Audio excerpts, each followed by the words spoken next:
The 30th of December, 2021. To the Conference of the Continental Boards of Counselors. Dearly loved friends. 6.1. At Rizvan this year, we described how, over the course of a quarter century, the Baha'i world underwent a transformation that endowed it with an undreamed-of capacity to learn, to grow, and to serve humanity.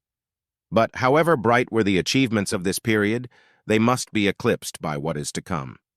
By the conclusion of the new series of plans recently begun, the Baha'i community will need to have acquired capacities that can scarcely be glimpsed at present. In your deliberations over the coming days, you will be occupied with exploring what is required to bring into being such a fortified community. Baha'u'llah states that the purpose for which mortal men have, from utter nothingness, stepped into the realm of being is that they may work for the betterment of the world and live together in concord and harmony. He has revealed teachings that make this possible. Building a society that consciously pursues this collective purpose is the work of not only this generation, but of many generations to come, and Baha'u'llah's followers welcome all who labor alongside them in this undertaking. It means learning how to raise up vibrant, outward-looking communities. It means those communities learning how to bring about spiritual and material progress. It means learning how to contribute to the discourses that influence the direction of that progress. These areas of endeavor are naturally familiar ones. Seen from one perspective, they are quite distinct, each having its own characteristics and imperatives. Yet they all represent ways of awakening the energies latent in the human soul and channeling them towards the betterment of society. Together they are means of releasing what the Guardian described as the society-building power of the faith. This inherent power possessed by the cause of Baha'u'llah is visible even in the fledgling efforts of a Baha'i community learning to serve humanity and promote the Word of God.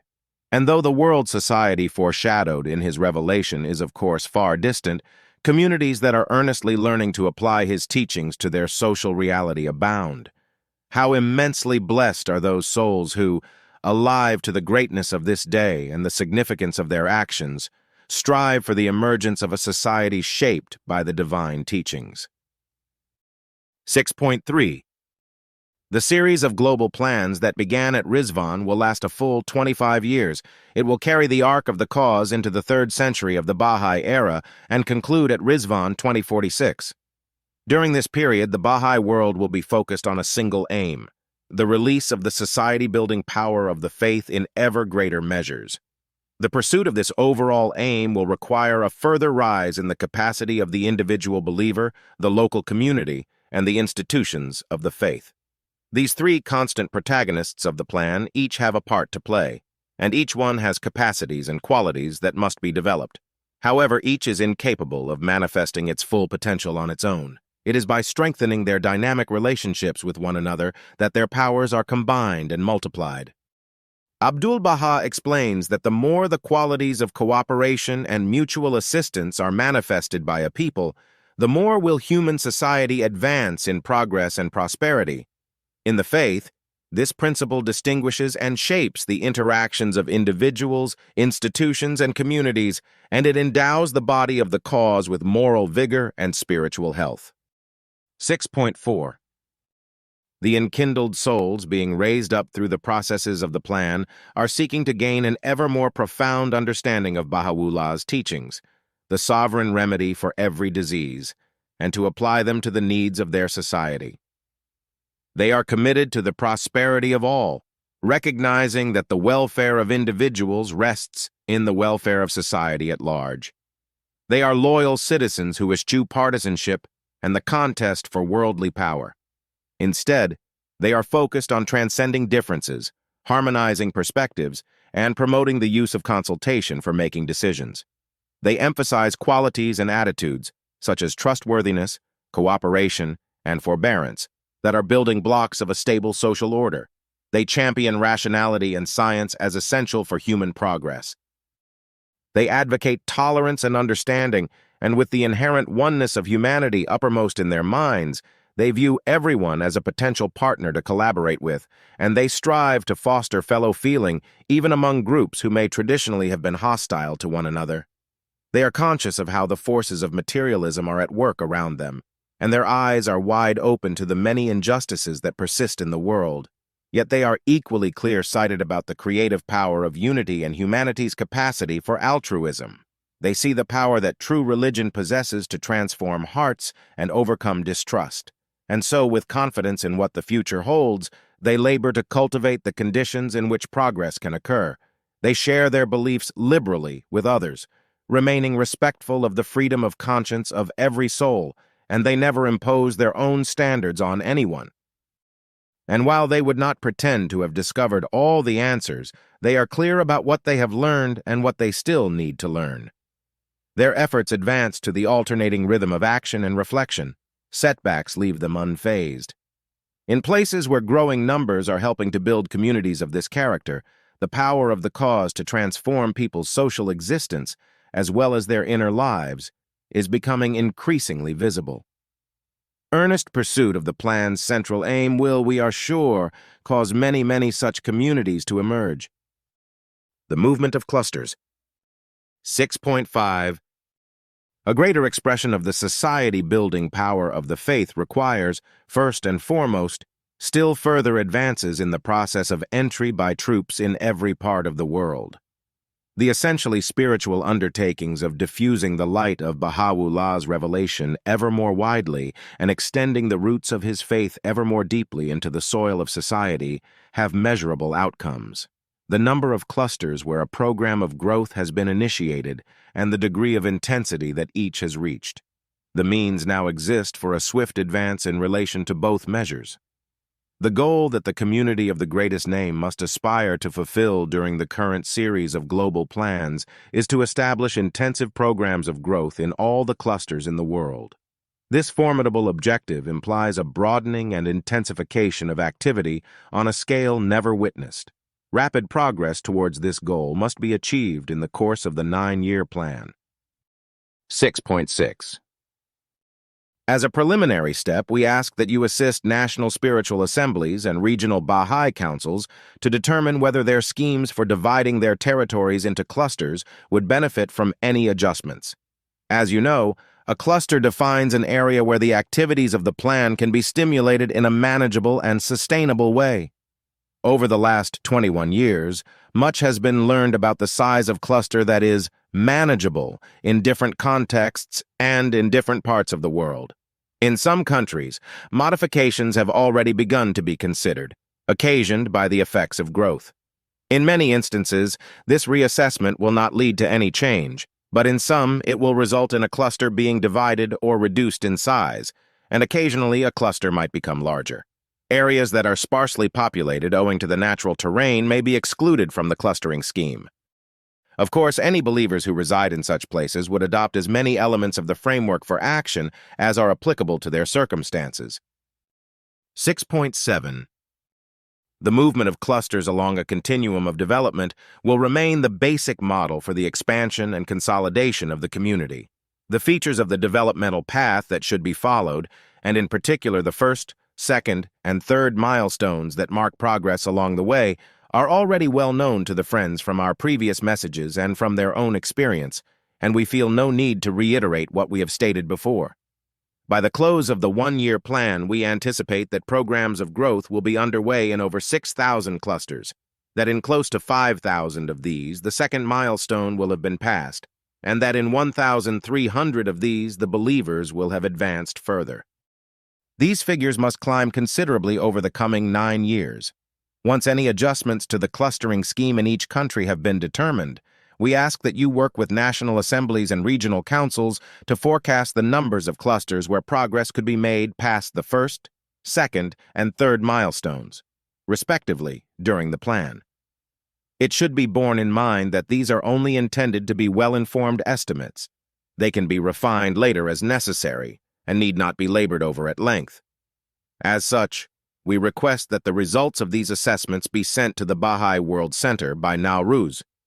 At Rizvan, we will then be able to set out the total collective aspirations of the Baha'i world for the 9-year plan. 6.8.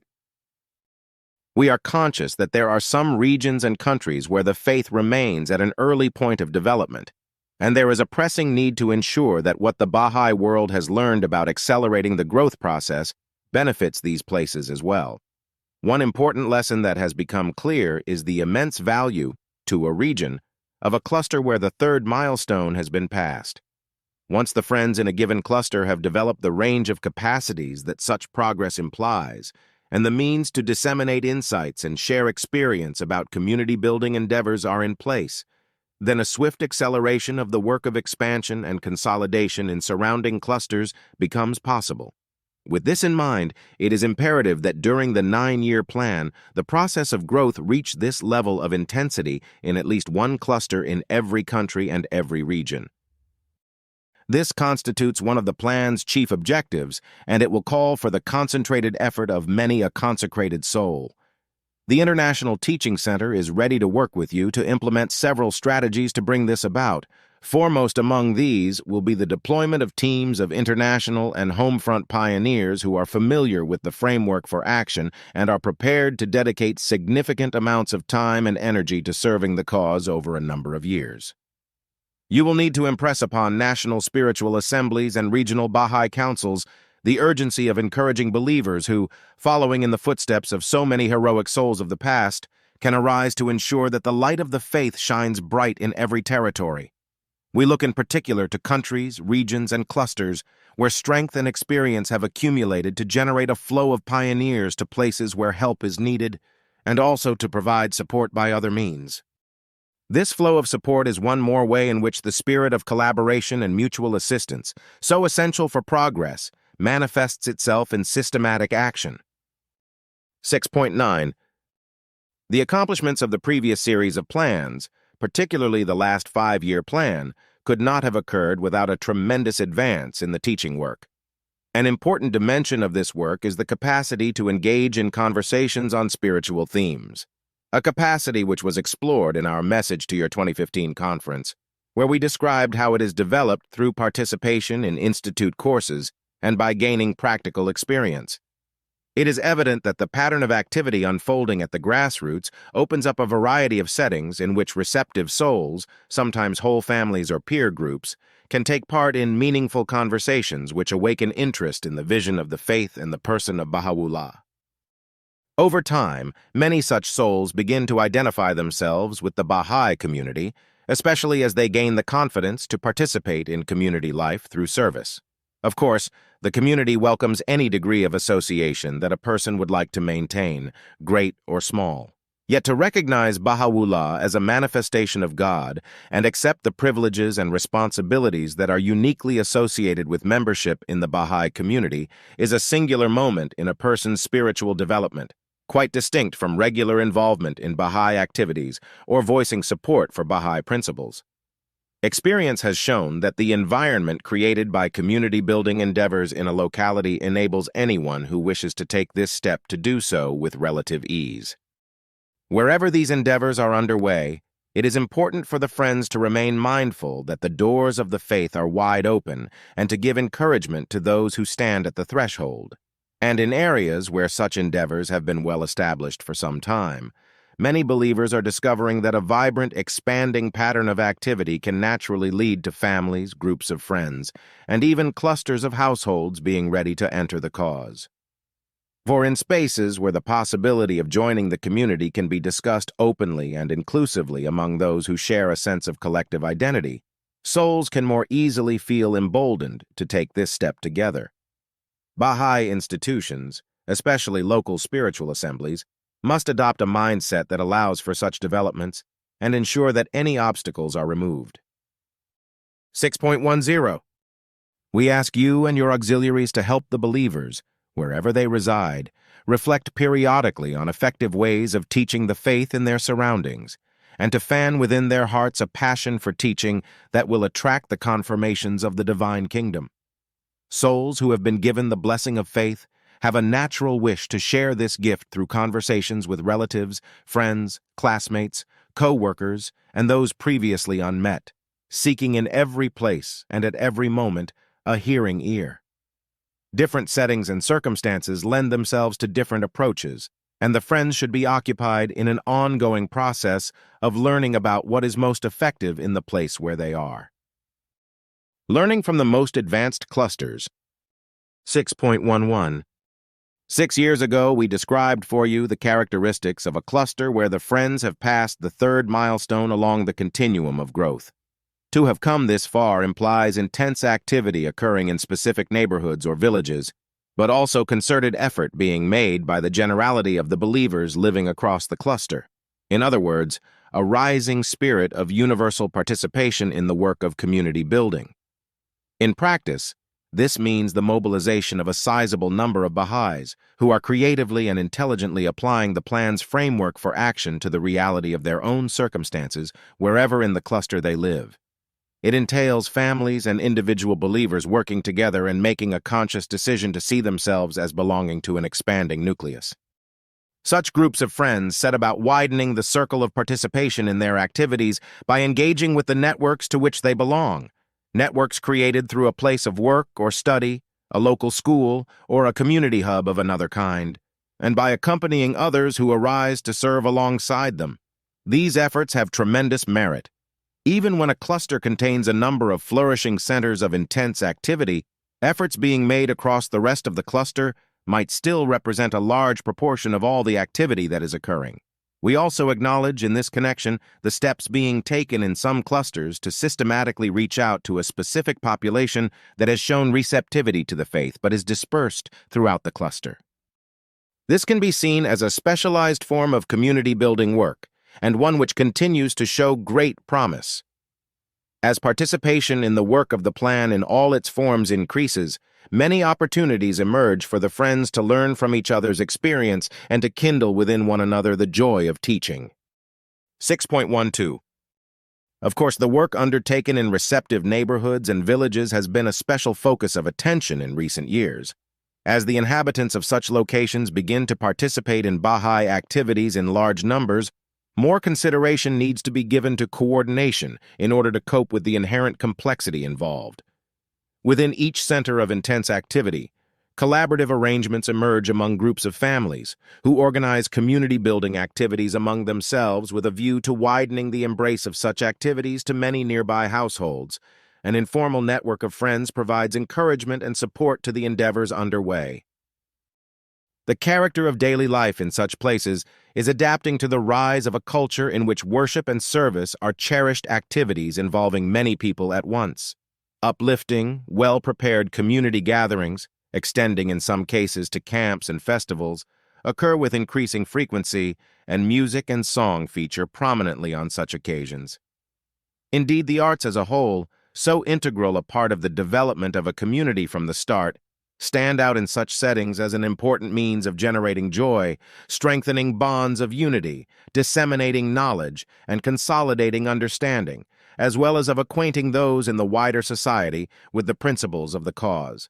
And naturally, there remains a strong focus on being outward-looking, finding ways to continually share the fruits of a thriving pattern of action with souls who are as yet unfamiliar with the faith. 6.13.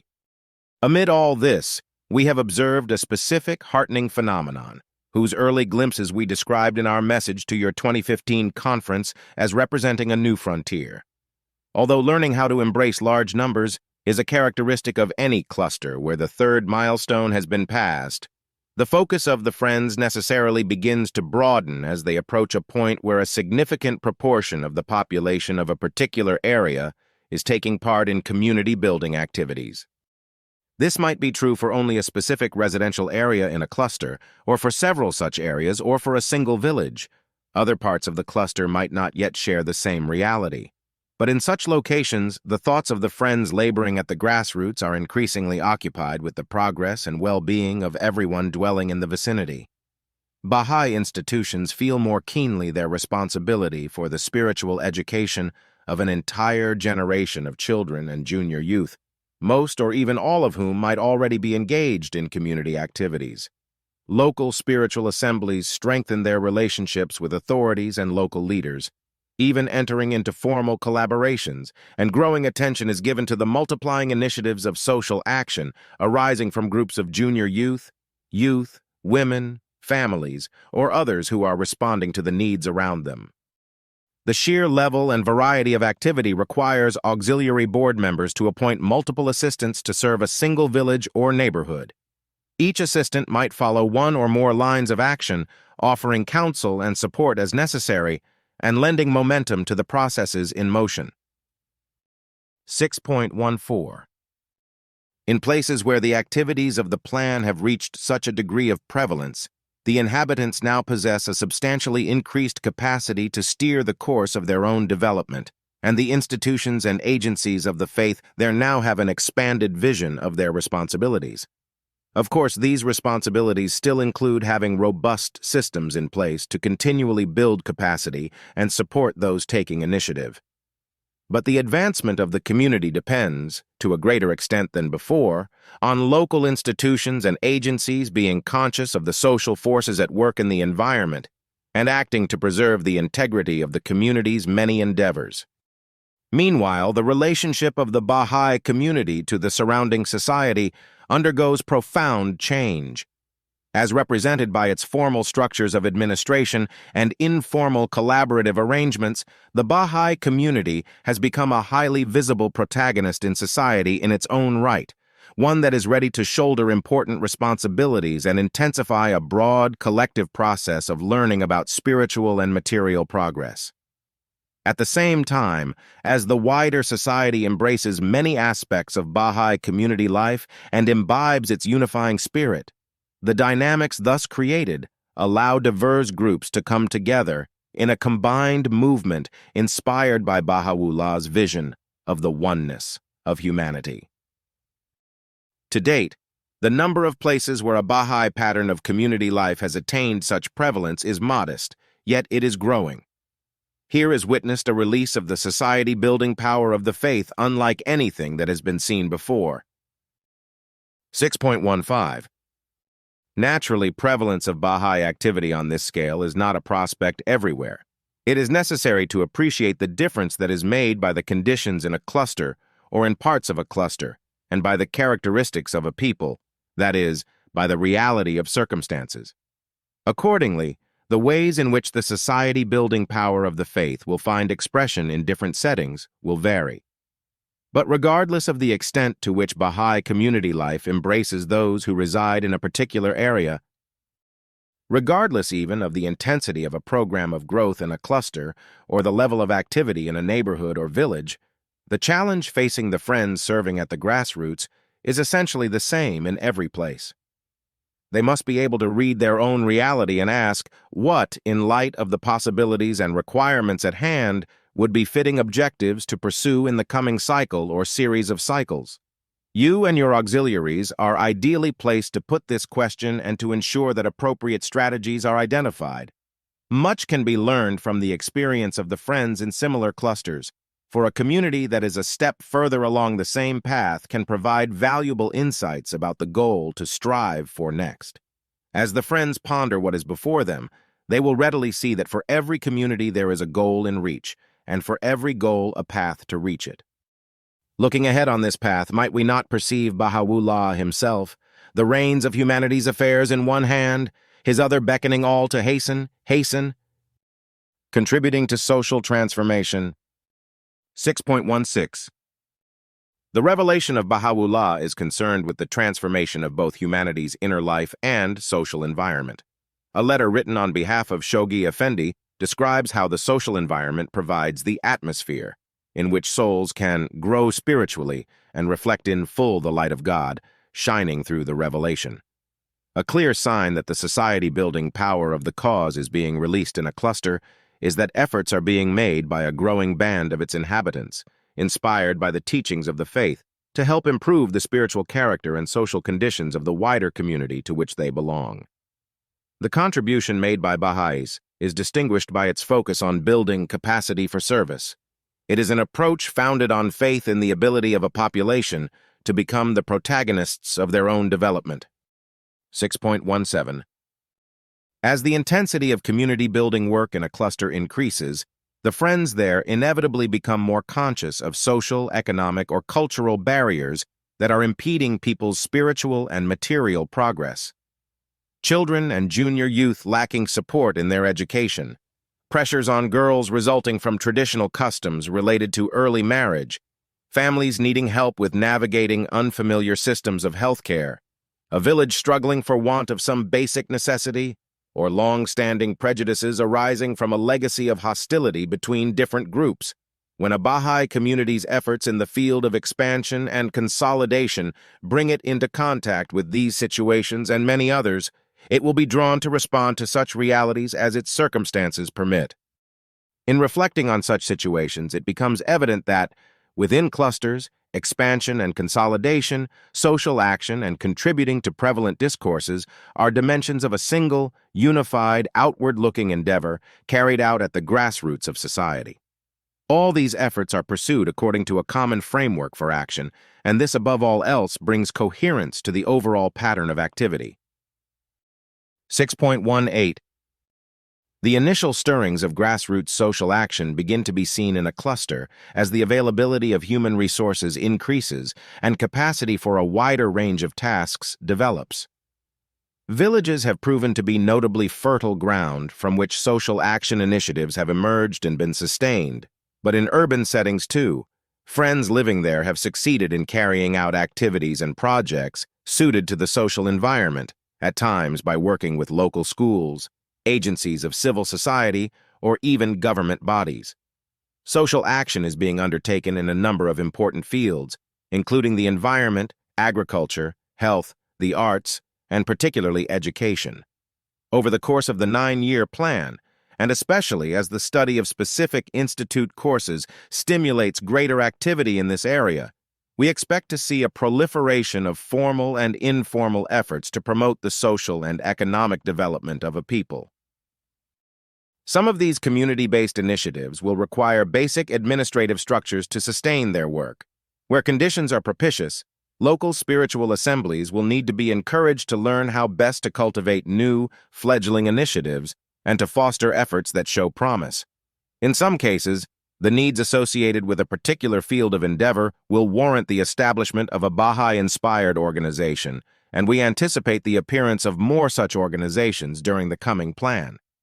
For their part, national spiritual assemblies will have to find ways in which they can stay well informed about what is being learned at the grassroots of their communities and analyze the experience being gained. In some places, this will call for the creation of an entity dedicated to following social action. Looking across the Baha'i world, we are delighted to see how much momentum has already been generated in this area of endeavor through the encouragement and support of the Baha'i International Development Organization. 6.19. Closely connected with the capacity for engaging in social action is a capacity for contributing to the discourses of society. At heart, this is simply a capacity for participating in a conversation about a matter that affects people's lives and offering a perspective grounded in Baha'i principles and Baha'i experience. Viewed in this way, it is a skill which many Baha'is have the opportunity to practice almost daily, for instance in their studies or occupations, and which is cultivated through involvement in institute courses. In its more formal expression, it is central to the work of the Baha'i international community and national offices of external affairs. However, in relation to the release of the society-building power of the faith at the grassroots, it is a capacity that comes into greater demand as closer association with a population, brought about through the work of expansion and consolidation, leads to increased consciousness of an area's prevailing social problems, as well as of the aspirations of its people to overcome them. As the number of those participating in community-building activities rises, so does the need for the Baha'i community to offer, as a unified body, its considered perspective on obstacles to social progress and on issues that weigh on the minds and spirits of those with whom it interacts. This has particular implications for local spiritual assemblies. In places where the activities of the plan have attained a degree of prevalence, the assembly begins to be viewed more widely as a source of moral insight. Over time, efforts to contribute to societal discourses become more systematic, and Baha'is become adept at helping those around them to engage constructively in a discourse and find consensus. Opportunities are sought out to share the perspectives of the faith with community leaders and figures in authority, and spaces are created in which representatives of various groups and interests can be assisted to reach a common point of view through consultation. We are pleased with the steps that have already been taken to learn how insights from the revelation of Baha'u'llah and from the experience of Baha'i communities can be brought to bear upon pressing social issues at the local level.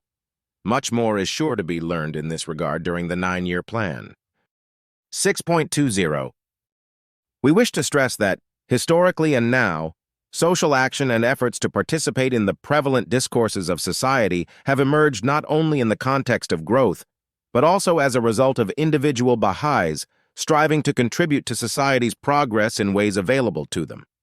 As a personal response to Baha'u'llah's summons to work for the betterment of the world, believers have variously chosen to adopt certain vocations and have sought out opportunities to support the activities of like-minded groups and organizations. Projects, both large and small, have been started in order to respond to a range of social issues. Numerous Baha'i-inspired organizations have been established by groups of individuals to work for many different objectives, and specialist entities have been founded to give attention to a particular discourse. All of these efforts, at whatever scale they have been undertaken, have benefited from being able to draw on the principles and insights guiding the activities occurring at the grassroots of the worldwide Baha'i community, and they have also benefited from the wise counsels of local and national spiritual assemblies. We rejoice to see these diverse, harmonious expressions of faith by the devoted followers of the Blessed Beauty, in response to the tribulations of a perplexed and sorely agitated world. Educational endeavors and the Training Institute. 6.21. The importance of education to a Baha'i conception of spiritual and social transformation can hardly be overestimated. Consider, Baha'u'llah states, the revelation of the light of the name of God, the educator. Behold, how in all things the evidences of such a revelation are manifest, how the betterment of all beings dependeth upon it. The significance of education in the work of community building is unmistakable, and in the field of social action, the provision of education remains the signature contribution of Baha'is in most parts of the world. Preeminent among the structures and agencies created by the Baha'i world to offer education is, of course, the Training Institute. Indeed, the network of national and regional training institutes operating with such proficiency around the globe is among the choicest fruits of the previous series of global plans. Building capacity for service within communities by enabling ever-increasing numbers of individuals to benefit from the institute process will continue to be a central feature of the plans in the present series. The capacity for community development that has already emerged, represented by hundreds of thousands of individuals who are able to serve as tutors, animators, or children's class teachers, is a resource of historic consequence. 6.22. When we first introduced the concept of the Training Institute, it was in the context of the need to raise up human resources to take on the tasks of expansion and consolidation. At this juncture, when a new series of plans has just begun, we invite you to take a more expansive view. Increasingly, participation in institute courses is preparing the Friends of God for an ever deeper engagement in the life of the wider community. It is endowing them with the knowledge, insights, and skills that enable them to contribute not only to the process of developing their own community, but to the progress of society. In short, the Institute is a potent means for the society-building power of the faith to find release. Although the task of developing curricular materials to support this purpose is a long-term undertaking, existing materials already aim to build capacity for a broad range of initiatives. Moreover, they offer a seamless, coherent educational experience from the age of 5, upwards to the age of junior youth, and through into adulthood, and they serve as a direct counterpart to the pattern of activities unfolding at the grassroots. In relation to this, we have been pleased to see the rich insights that the Friends in different parts of the world, in a variety of social and cultural contexts, are generating about aspects of community development. If these insights and those still to emerge are to benefit Baha'i communities more widely, systems for the preparation and refinement of educational materials will need to be extended. With this in mind, we will soon set out the approach that will guide this work over the coming years. 6.23. With respect to raising the capacity of institutes to deliver each of the three stages of the educational process, we are glad to see that attention is increasingly being given to enhancing the quality of the educational experience itself, in addition to expanding the system for its delivery. A critical requirement is to enable all those contributing to the work of the Institute to progressively advance their understanding of the educational content, its objectives, its structure, its pedagogical principles, its methodology, its central concepts, its interconnections. Many training institute boards have been supported in this regard by the collaborative groups described in our message to your 2015 conference. In places, separate teams have also begun to focus respectively on children's classes, junior youth groups, and study circles, identifying factors that contribute to their effectiveness and finding ways to assist the friends involved in each avenue of service to further raise their own capacity. The auxiliary board members in a region and their assistants are often the first to see to it that what is being learned reaches a wider number of friends across adjoining clusters and within centers of intense activity. Individuals with a depth of experience in the promotion of institute activities are serving as resource persons, and they have proved instrumental in helping institutes at an earlier point of development to advance. Nevertheless, in general, it is counselors who are ensuring that each institute becomes familiar with the many essential insights being generated by their sister agencies in neighboring countries and regions. Counselors have arranged for institutes to be organized into groupings of varying sizes to enable the lessons that are being learned by the most experienced institutes to be shared more widely, increasingly through the means of formal seminars. All these arrangements will need to be strengthened during the next plan. In places where a site for the dissemination of learning about the Junior Youth Spiritual Empowerment Program is operating, collaboration between the learning site and associated institutes has already proved extremely fruitful, and it should intensify. Their pursuit of a common goal and their shared desire to see clusters advance create ideal conditions for the spirit of cooperation and mutual assistance to flourish. The knowledge that has now accumulated about factors that contribute to the effectiveness of the institute process is extensive, and we look to the International Teaching Center to organize what has been learned and make it available to you. 6.24. What we have described above is an educational system in a state of constant refinement. This requires many individuals to lend their support to its further development. It also requires institutes and Baha'i institutions more generally to plan ahead and ensure that individuals who have developed considerable capacity in supporting the community's educational endeavors are able to sustain their service and can, when their life circumstances change, continue to be involved in the work of the Institute in other meaningful ways. Appreciating the effectiveness of the Institute process, every follower of Baha'u'llah will feel a desire to contribute to its advancement in some way, not least the Baha'i youth. Institutes know well that releasing the potential possessed by young people is, for them, a sacred charge. We now ask that Baha'i youth view the future development of the Institute in the very same light. At the vanguard of a 9-year community-wide endeavor to bring the Institute to a higher level of functioning, we expect to see a broad movement of youth setting the standard. They should seize every opportunity in their schools and universities and in spaces dedicated to work, family, or social interaction to encourage more and more souls to benefit from the Institute's programs. Some youth will be able to devote a period of service, perhaps even successive years, to the provision of education, especially to those younger than themselves.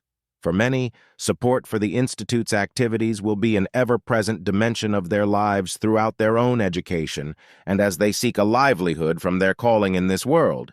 But for none should it be anything less than a cherished commitment. 6.25. In many parts of the world, a natural outcome of the participation of individuals and families in the Institute process has been an increased consciousness of the importance of education in all its forms.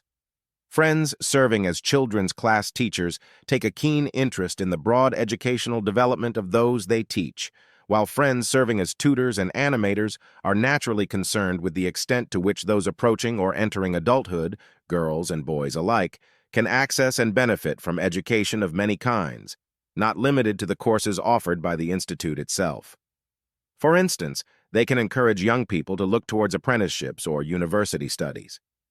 We have been struck by how, in many communities, engagement in the institute process by large numbers has gradually reshaped this aspect of culture within a population.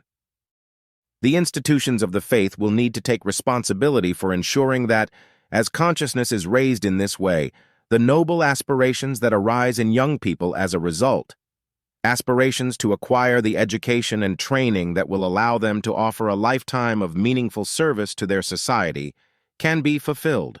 The long-term development of a community and, ultimately, of a nation from generation to generation depends to a large degree on the effort made to invest in those who will assume responsibility for collective social progress. 6.26. This exploration of the centrality of education to a community founded on Baha'i principles would be incomplete without a further observation. Shoghi Effendi has laid great stress on the importance of striving, through constant endeavor, to obtain a more adequate understanding of the significance of Baha'u'llah's stupendous revelation. The Training Institute has no parallel as an instrument for the systematic exposure of limitless numbers of souls to the life-giving waters of the revelation and the inexhaustible meaning of the Word of God. But the Friends' efforts to increase their understanding of the faith and its teachings are, of course, not limited to participation in the institute process. Indeed, one strong indicator of an institute's effectiveness is the thirst it cultivates within those who engage with its materials to continue to study the cause of Baha'u'llah, individually, but also collectively, whether in formal spaces created by the institutions or in more informal settings. Beyond the study of the revelation itself, the implications that the teachings hold for countless fields of human endeavor are of great importance. A notable example of one form of education through which young believers are becoming better acquainted with a Baha'i perspective on issues relevant to the progress of humanity is participation in the seminars offered by the Institute for Studies in Global Prosperity. Given the vastness of the ocean of the revelation, it will be apparent that exploring its depths is a lifelong occupation of every soul who would tread the path of service. 6.27. As the contribution being made by the faith to the progress of society in different parts of the world gains greater visibility, the Baha'i community will increasingly be called upon to explicate the principles it advocates and to demonstrate their applicability to the issues facing humanity.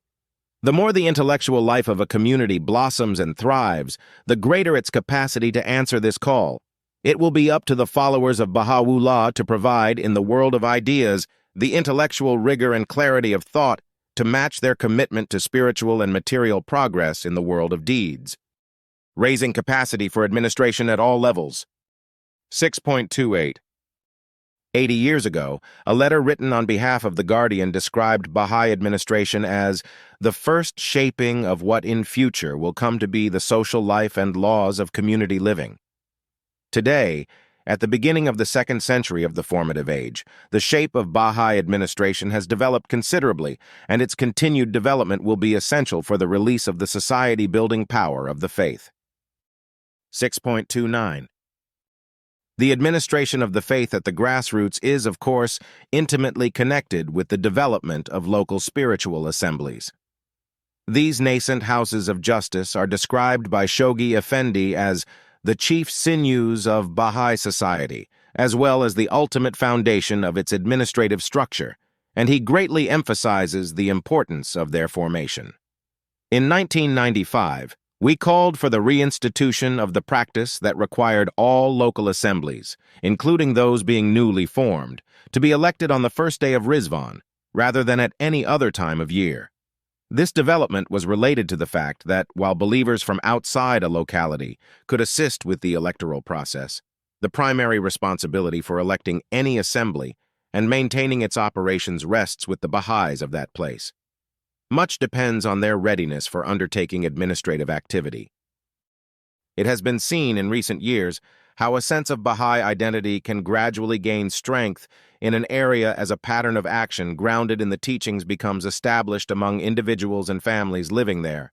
Thus, A community will often have attained a certain level of capacity in relation to community building endeavors by the time the formation of a local assembly becomes possible. As this point approaches, and it should not be unduly delayed, efforts have to be made to cultivate an appreciation for the formal aspects of community life associated with Baha'i administration. The local assembly that emerges in such a milieu is likely to be well aware of its responsibility to encourage and strengthen those activities which help to sustain a vibrant community. However, it will also need to gain proficiency in discharging a wide range of other responsibilities, and the support provided to it by your auxiliaries and their assistants will be vitally important. In our message to your 2010 conference, we described the developmental path of such an assembly, and we referred to various dimensions of its functioning that would need to receive attention, including its ability to manage and develop a local fund and, in time, to support initiatives of social action, and to interact with agencies of local government and civil society.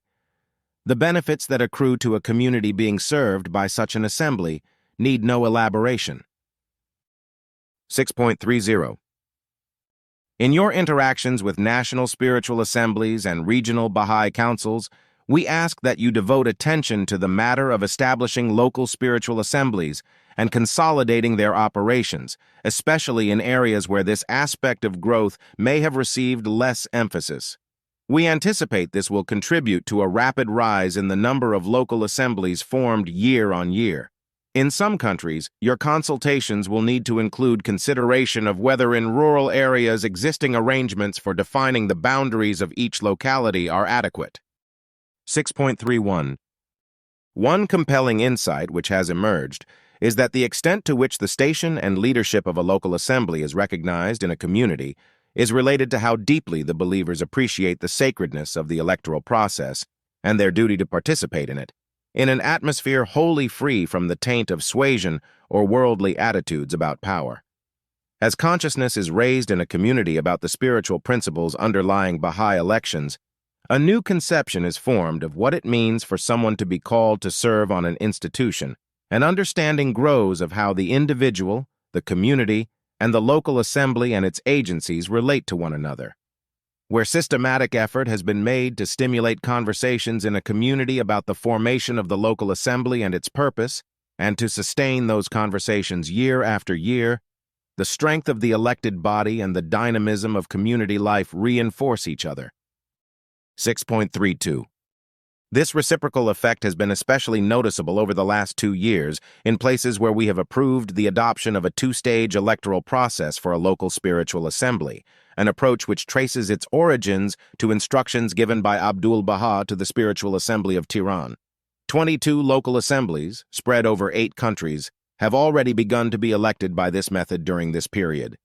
Similar in many respects to the election of a national spiritual assembly, it involves the division of a locality into units from each of which one or more delegates are elected, after which the delegates elect the members of the local assembly. As the number of Baha'is residing in a locality grows large and the community's capacity for managing complexity increases, the case for implementing a 2-stage electoral process becomes commensurately stronger. Accordingly, in the coming plan, we expect to authorize the adoption of this method for electing a local assembly in many more places, both urban and rural, where conditions make such a step timely. 6.33. A local spiritual assembly maintains a keen interest in learning how best to advance the community-building work within its jurisdiction, and as such it consults regularly with friends involved in coordinating endeavors in the cluster. It follows closely the development of any centers of intense activity in the locality, especially by offering support to the teams of believers who have emerged there and are stimulating the process of growth. In general, the more the intensification of activity requires organizational arrangements at the level of the locality or in parts of the locality, say, arranging campaigns of home visits, accompanying families who are holding devotional meetings, or encouraging them to form groups to work together, the more prominent the role that can be assumed by the local assembly in this regard.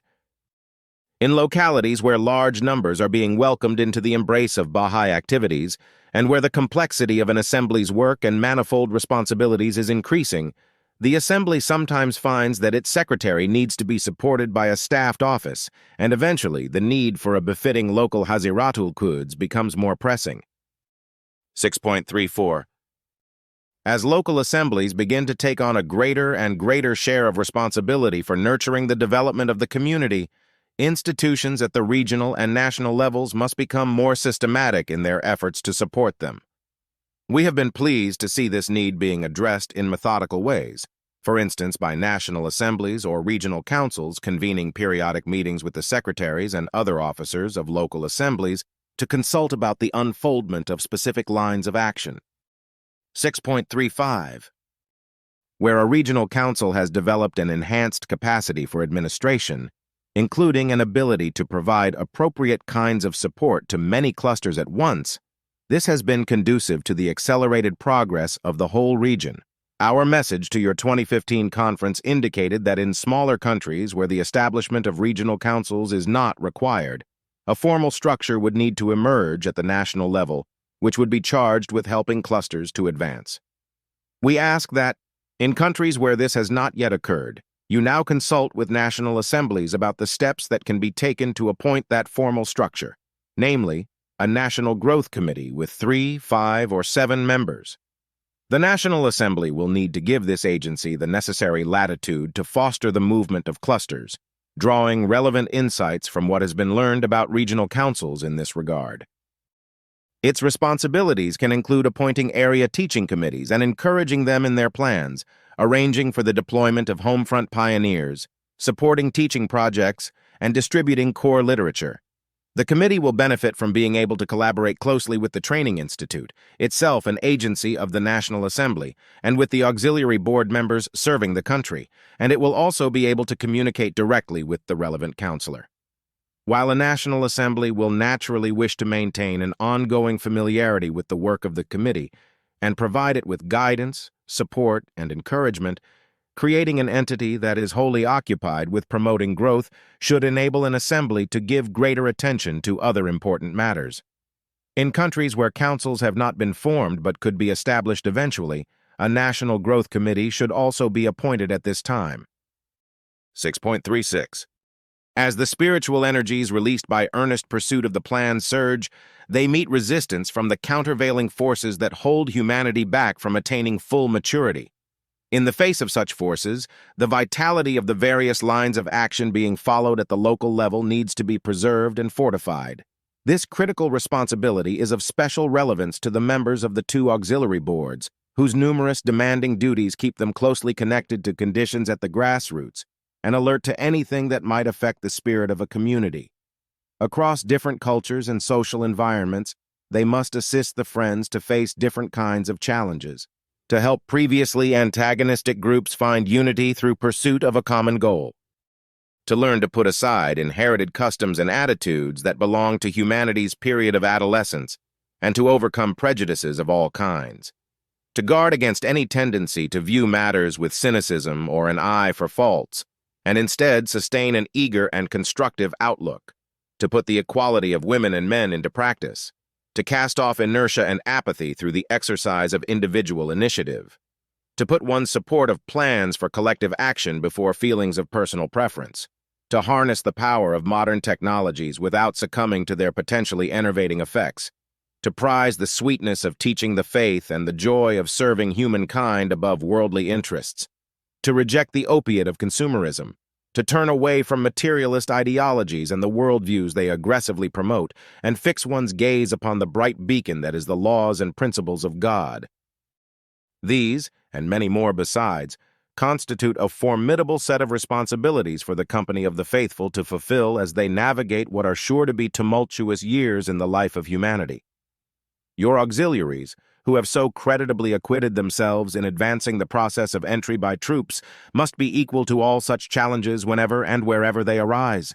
Through the power of their good example and the clarity of their good counsel, may they help the friends to grow in faith, assurance, and commitment to a life of service, and accompany them as they build communities that are havens of peace, places where a harried and conflict-scarred humanity may find shelter.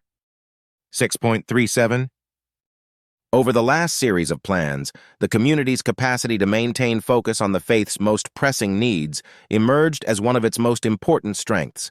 However, this sense of focus has to accommodate many lines of action, all of which must advance without being in competition. This calls for an expanded vision, a nuanced understanding of coexisting imperatives, added flexibility, and heightened institutional collaboration. We are conscious that the faith's resources are finite, and individuals experience many demands on their time. But as the plan unfolds in a given place and the ranks of those who are willing to serve swell, the varied aspects of a rich and vibrant Baha'i community life will advance in step, and the society-building power of the faith shine forth. A historic mission. 6.38. We hope to have impressed upon you in these pages that the present-day capacity of the Baha'i community, combined with the discipline it has achieved through adherence to a coherent framework for action, has prepared it for an extensive, rigorous test of all its resources, spiritual as well as material.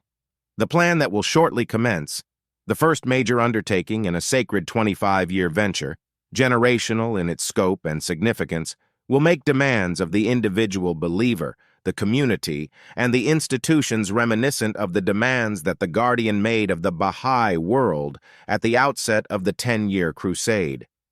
If, by the grace of Almighty God, the Friends should succeed in reaching the heights of heroism to which they are now summoned, history will assuredly pay tribute to their actions in terms no less glowing than those with which it honors the glorious deeds that decorate the annals of the first century of the formative age. 6.39. We put great reliance on you and on national spiritual assemblies to ensure that, in all the efforts made to acquaint the Friends with the nature of this collective enterprise, the perspective of history is kept fully in view. The civilization of today, for all its material prowess, has been found wanting, and the verdict has been issued by the Supreme Pen. Know ye not that we have rolled up that which the people possessed, and have unfolded a new order in its place? The establishment of divine civilization is, in the words of the Guardian, the primary mission of the Baha'i faith.